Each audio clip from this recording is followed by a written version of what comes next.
एक तरफ शास्त्र कहते हैं कि गृहस्थ जीवन श्रेष्ठ है, एक तरफ कहते हैं माया ठगनी है। यही पेच फंसा हुआ है अध्यात्म और भौतिकवाद के बीच।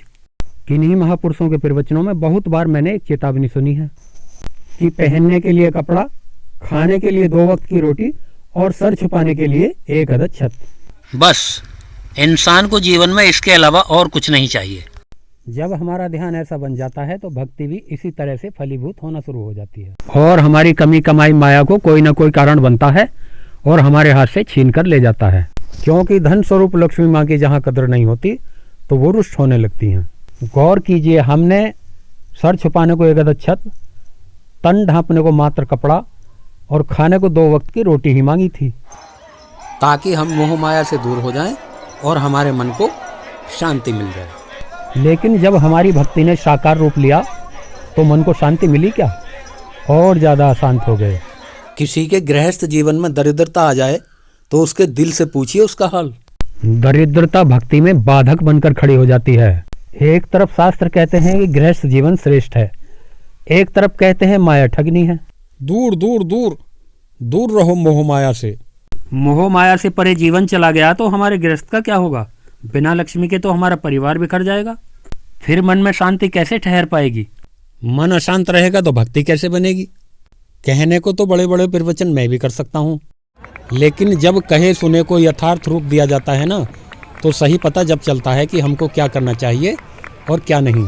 दूसरे मोह नहीं होगा तो कौन माँ अपने बच्चों को पालेगी? कोई पिता अपनी संतान का लालन पालन कर पाएगा क्या? यही पेच फंसा हुआ है अध्यात्म और भौतिकवाद के बीच।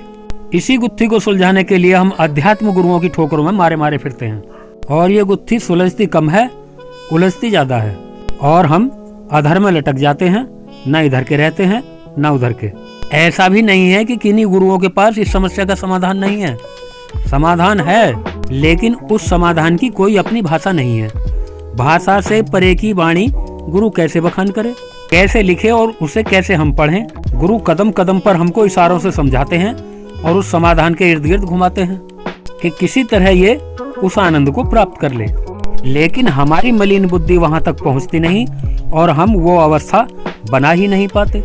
मैं बहुत बड़ा ऋषि मुनि ज्ञानी तो नहीं हूँ, आप ही की तरह एक छोटी सी गृहस्थी की पालना करता हूँ, लेकिन हर पल अपने गृहस्थी जीवन को साधने के प्रयास में रहता हूँ।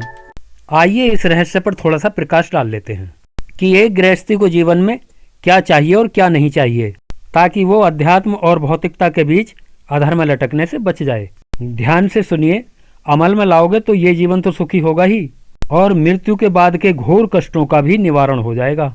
गृहस्थ जीवन में धन की जरूरत है, लेकिन लोभ की जरूरत नहीं है। नम्रता की जरूरत है, क्रोध की जरूरत नहीं है। काम की जरूरत है, हवस की जरूरत नहीं है। ज्ञान की जरूरत है, अहंकार की जरूरत नहीं है। मोह की जरूरत है, लिप्तता की जरूरत नहीं है। अपमान होता है, नॉर्मल होने की जरूरत है, खिन्न होने की जरूरत नहीं है। सम्मान मिलता है, प्रभु को सौंपने की जरूरत है, प्रफुल्लित होने की जरूरत नहीं है। खुशी मिलती है, पचाने की जरूरत है, जश्न में आपक होने की जरूरत नहीं है। हानि होने पर ईमानदारी से कमाने की जरूरत है, बेईमानी करने की जरूरत नहीं है। लाभ होने पर दान देने की जरूरत है, दारू पीने की जरूरत नहीं है। मृत्यु होने पर स्ट्रांग होने की जरूरत है, कमजोर होने की जरूरत नहीं है। दीक्षा लेकर ज्ञान बांटने की जरूरत है, दर्शाने की जरूरत नहीं है। दीनों पर उपकार की जरूरत है, अधिकार की जरूरत नहीं है। सामूहिक भोज में मिल बांट कर खाने की जरूरत है, आंख बचाकर छुपाने की जरूरत नहीं है। किसी की प्रोग्रेस को सराहने की जरूरत है, ईर्ष्या की जरूरत नहीं है। गरीबी आने पर प्यार की जरूरत है, क्लेश की जरूरत नहीं है। विवाद होने पर सुलह की जरूरत है, द्वेष की जरूरत नहीं है। तर्क वितर्क में कुतर्क पैदा हो जाए तो समझने की जरूरत है, समझाने की जरूरत नहीं है।